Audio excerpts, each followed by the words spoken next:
Bonjour à tous, c'est Erwan Simon. Dans cette vidéo, je vous partage 5 hacks de productivité qui ont totalement changé ma façon de travailler. Et ça, c'est valable en vrai, qu'on soit à la tête d'une entreprise, qu'on soit salarié, qu'on soit freelance, qu'on soit étudiant, peu importe, ça va servir à tout le monde. J'ai pas classé ces hacks dans un ordre précis, donc j'y vais juste comme je le sens. Le premier point, c'est de trouver votre cadence. Je parle de cadence, je parle pas de routine, parce que c'est tout le sujet en fait. Dans toutes les vidéos de productivité que vous pourrez allumer sur YouTube, vous allez voir des conseils du genre réveille-toi à 5 heures du mat, médite 20 minutes tous les matins, lis 10 pages tous les soirs, fais ta to-do list le soir, la veille avant d'aller dormir, Pomodoro, Deep Work, Miracle Morning comme je disais. La réalité, c'est que tout ça, ça fonctionne pas pour tout le monde. Ce que j'ai compris avec le temps, c'est qu'il n'y a pas une bonne routine. Il y a vraiment trouver ta propre cadence. Et pour moi, dans mon cas, je l'appelle la mi-routine. En fait, ce que j'ai remarqué, c'est que j'étais pas suffisamment capable d'absorber, de supporter une routine millimétrée toute la journée. Et du coup, il me fallait plutôt des petits rituels.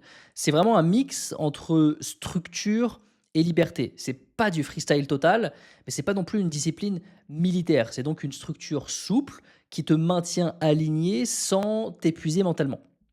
Et pourquoi c'est important? Parce que si ta routine elle est trop stricte, bah, tu vas tenir 3 jours, 7 jours, un mois, 3 mois peut-être. Et derrière, tu vas culpabiliser dès que tu dérapes et du coup, tu finis par abandonner. Ça, c'est le piège de la routine parfaite qui n'existe en réalité que sur les réseaux sociaux. Mon exemple perso, c'est que le matin, je me réveille vers 7h30, 8h, je mets pas d'alarme, je bois un verre d'eau, je mets des compléments alimentaires dedans, je fais un petit peu de rangement, une mise au propre pour avoir une sorte de reset visuel de mon environnement. Et ensuite, je vais marcher 20-30 minutes sans téléphone, seul avec mes pensées dans les bois. Et c'est vraiment un moment où je peux prendre le temps de penser, que ce soit à ma vie perso, à ma vie pro, aux problèmes, aux solutions. Et ensuite, je démarre la journée. Le soir, j'allume une petite lumière douce orangée sur ma table de nuit. Je laisse le sommeil monter naturellement. Et dès que je sens que je vais dormir, j'éteins la lumière. Boum, forcément pas d'écran dans la chambre, pas de téléphone dans la chambre. Et c'est tout. La vérité, c'est que ouais, j'ai pas grand chose d'autre en termes de rituel. C'est pas rigide, c'est assez fluide et ça fonctionne parce que ça respecte mon rythme. Il faut savoir que le cerveau, il adore les habitudes, mais il déteste l'ennui. Selon les neurosciences comportementales, les routines trop rigides, elles génèrent une charge mentale et elles réduisent la motivation intrinsèque à long terme. En revanche, les rituels flexibles, qui sont ancrés mais qui restent adaptables, eh bien, ils renforcent le sentiment de contrôle et donc ils diminuent le stress lié à l'échec. Donc ma recommandation là-dessus, c'est pas de chercher la routine parfaite, c'est de chercher la structure que tu peux répéter sans te détester et sans détester cette routine. Le deuxième hack, c'est mon préféré. On parle souvent de discipline, de motivation, etc. Mais parfois, ce qui change tout, c'est pas une technique compliquée, c'est un simple accessoire. Et cet accessoire, pour moi, ça a été le casque anti-bruit. Le casque anti-bruit, le casque de chantier, hein, je parle pas d'un casque, je parle pas d'un casque audio parce que j'avais ça à l'époque, le casque audio, voilà, bon, c'est un Bose, je peux l'activer en mode anti-bruit. Mais ce qui a véritablement changé ma vie, c'est ce casque-là. C'est un casque de chantier que j'ai acheté sur Amazon 20 balles. 3M Peltor Optime 3. Et avec ça, on n'entend rien. On n'entend rien du tout. Avant, je bossais avec donc les écouteurs, avec ce casque-là, parfois même avec un petit peu de musique en fond, mais même là, en vrai, j'étais distrait. Il y avait parfois une notif, parfois un bruit de fond, parfois un voisin, juste parfois un petit clac que j'entends, que ce soit dehors ou dans l'appart, et hop, concentration brisée. Avec ce casque-là, c'est le silence total. Je suis dans ma bulle. Je peux rester focus en vrai pendant 2 heures sans voir le temps passer. Et le combo qui tue, c'est comme il fait énormément nuit en Estonie parfois, surtout l'hiver, j'ai les lunettes anti-lumière bleue. Et alors là, je peux vous dire que quand vous mettez lunettes anti-lumière bleue et casque anti-bruit, là, j'ai vraiment l'air d'un sniper. J'ai vraiment l'air d'un sniper au shooting range. Enfin voilà, en tout cas, les lunettes anti-lumière bleue, je sens une petite amélioration quand il fait vraiment nuit et que ça fait genre 2-3 heures que je suis devant l'ordi. Autant ça, que je sois sur mon canapé en train de bosser ou là dans le bureau, c'est banger exceptionnel. Je recommande à tout le monde d'acheter un casque anti-bruit. Troisième hack, c'est organiser les tâches intelligemment. On a tendance à surestimer toujours ce qu'on peut faire en une journée. et aussi à sous-estimer ce qu'on peut accomplir en une année. Le problème, c'est qu'on surcharge du coup nos to-do list et la vérité, c'est que je le fais aussi et ça m'arrive encore de le faire maintenant. Le résultat, c'est que du coup, on repousse. Comme on repousse, on culpabilise et comme on culpabilise, bah, on finit par, cocher très peu de choses sur cette to-do. Pour ma part, j'utilise Notion. C'est un outil donc que vous connaissez peut-être. Ce Notion-là que j'ai, designé pour moi, pour mes tâches et ben, il me permet de m'organiser, d'avoir une vision claire des projets qui sont en cours, de pouvoir faire aussi mes priorités par semaine, dans la semaine. Donc là, on peut voir par exemple, là, on est à la semaine 36 de cette année, semaine 35, etc., etc. Si je descends, on les voit toutes ici. Et donc tout ça, ça me permet vraiment d'organiser mes tâches quotidiennes. Ensuite, je vais avoir les stratégies mensuelles. Par exemple, là, au mois d'août, bon, j'étais en vacances, j'avais zéro plan strat, disons, sur ce mois d'août. Si je vais au mois de septembre, j'ai pas envie de les dévoiler en privé, mais pareil, il va y avoir semaine 1, semaine 2, semaine 3, semaine 4, avec différentes stratégies et différentes idées en fonction des semaines. Et ça permet de planifier en amont. J'ai également un tableau que je ne montrerai pas ici, mais dans l'idée, c'est la même chose, avec l'année 2025 et l'année 2026 qui nous permettent de piloter, d'avoir une idée globale de nos stratégies. Qu'est-ce qu'on veut actionner? C'est quoi nos objectifs? Quels sont nos résultats une fois que c'est passé, etc., etc. Petit point scientifique quand même, la psychologie cognitive, elle montre que le cerveau gère mal plus de 5 à 7 tâches actives. Au-delà, c'est du stress, c'est de la paralysie décisionnelle. C'est ce qu'on appelle la charge cognitive. C'est vrai que quand on a tendance à faire plusieurs choses en même temps, parfois j'ai 4, 5 tâches d'ouvertes en même temps, c'est vraiment pas le mieux et ça génère du stress. Hack numéro 4, c'est de maîtriser ses canaux de communication. Quand tu es chef d'entreprise, tu n'as pas seulement des tâches à gérer, tu as aussi des flux de communication à gérer, que ce soit les clients, les équipes, les partenaires, les freelances. Et si tu laisses tout passer n'importe où, c'est la porte ouverte à une surcharge mentale de dingue.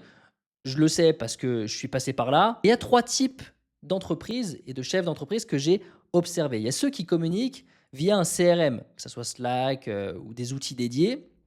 C'est bien pour les salariés de bureau, je dirais, mais en vrai, c'est galère avec des freelances. Quand tu travailles qu'avec des freelances, nous, on travaille quand même beaucoup avec des freelances chez Manuscrit, c'est compliqué de fédérer tout le monde autour d'un seul et même outil, alors que nos freelances travaillent potentiellement avec d'autres clients à côté qui n'ont pas le même outil.